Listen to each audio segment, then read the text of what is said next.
Chennai DP சத்திரம் பகுதியில் 150 ஆண்டுகள் பழமையான சிலைகள் பறிமுதல் செய்யப்பட்டுள்ளது. சென்னை டிபி சத்திரம் சாலையில் பழமையான சிலைகள் பறிமுதல் செய்யப்பட்டுள்ளது. 1.5 அடி உயரம் கொண்ட முருகன் சிலை மற்றும் வள்ளி தெய்வானை ஆகிய 3 சிலைகள் பறிமுதல் செய்யப்பட்டுள்ளது. 150 ஆண்டுகள் பழமையான சிலைகள் மீட்கப்பட்டுள்ளது. அண்மை செய்தியாக பார்த்து வருகிறோம். கூடுதல் தகவல்களை செய்தியாளர் முரளி வழங்க கேட்கலாம். முரளி, கூடுதல் விவரங்களை பதிவு செய்யலாம். வணக்கம். 150 ஆண்டு கால பழமை வாய்ந்த முருகன் மற்றும் வள்ளி தெய்வானை சிலையை தனிப்படை போலீசார் பறிமுதல் செய்திருக்கிறார்கள். இந்த வழக்கில் 3 பேரை போலீசார் கைது செய்திருக்கிறார்கள். சென்னை டிபி சத்திரம் மதினா பள்ளிவாசல் அருகே நேற்றைய முன்தினம் தெற்கு மண்டல கூடுதல் ஆணையர் கண்ணன் உத்தரவின் பெயரில் உதவி ஆணையர் ராஜ்குமார் சாமுவேல் தலைமையிலான சீரியஸ் கிரைம் ஸ்குவாட் என்கிற தனிப்படை போலீசார் வேறொரு வழக்கு தொடர்பாக வாகன சோதனையில் ஈடுபட்டிருந்தார்கள்.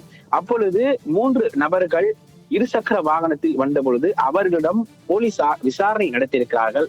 விசாரணையில் இவர்கள் முன்னுக்கு பின் முரணாக பதில் அளித்திருக்கிறார்கள். இதனையடுத்து உதவி ஆணையர் ராஜ்குமார் தலைமையிலான போலீசார் அவர்களிடம் துருவி விசாரணை நடத்திய பொழுது அவர்கள் பருத்திப்பட்டு பகுதியை சேர்ந்த இர்ஷித் முகமது, அதே போன்று கே நகர் பகுதியை சேர்ந்த ராஜேஷ் மற்றும் டிபி சத்திரத்தை பகுதியை சேர்ந்த ஆகாஷ் எபினேசர் இவர்கள் என தெரிய வந்தது. இவர்கள் மீது ஏற்கனவே வழக்குகள் இருப்பதாகவும் சிலைகள் இவர்கள் கடத்தி விற்பனை செய்ததாகவும் தகவல் கிடைத்திருக்கிறது. இந்த தகவலின் அடிப்படையில் போலீசார் அவர்களை மேலும் விசாரணை நடத்தியதில் இவர்கள் முருகன், அதாவது 1.5 அடி முருகன் சிலை, அதே போன்று 1 அடி நீளமுள்ள வள்ளி மற்றும் தெய்வானை சிலை ஆகிய சிலைகளை இவர்கள் வேறொரு நபருக்கு விற்பனை செய்திருப்பது தெரிய வந்தது.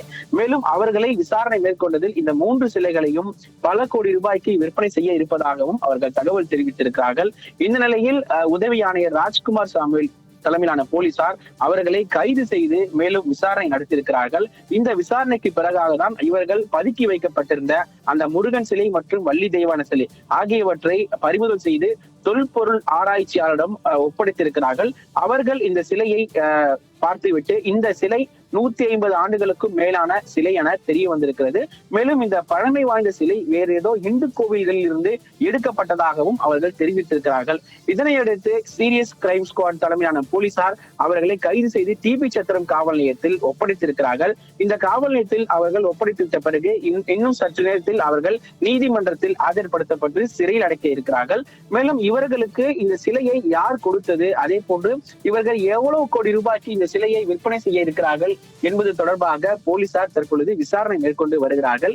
இதனிடையே இந்த விவகாரம் தொடர்பாக இந்த சிலையை சிலை கடத்தல் தடுப்பு பிரிவு அதிகாரிகளுக்கு ஒப்படைக்க இருப்பதாகவும் காவல்துறை தரப்பிலிருந்து, அதே போன்று சீரியஸ் கிரைம் ஸ்குவாட் உதவி ஆணையர் தரப்பிலும் தகவல்கள் தெரிவிக்கப்பட்டிருக்கிறது. முரளி, தகவல்களை பதிவு செய்தமைக்கு நன்றி.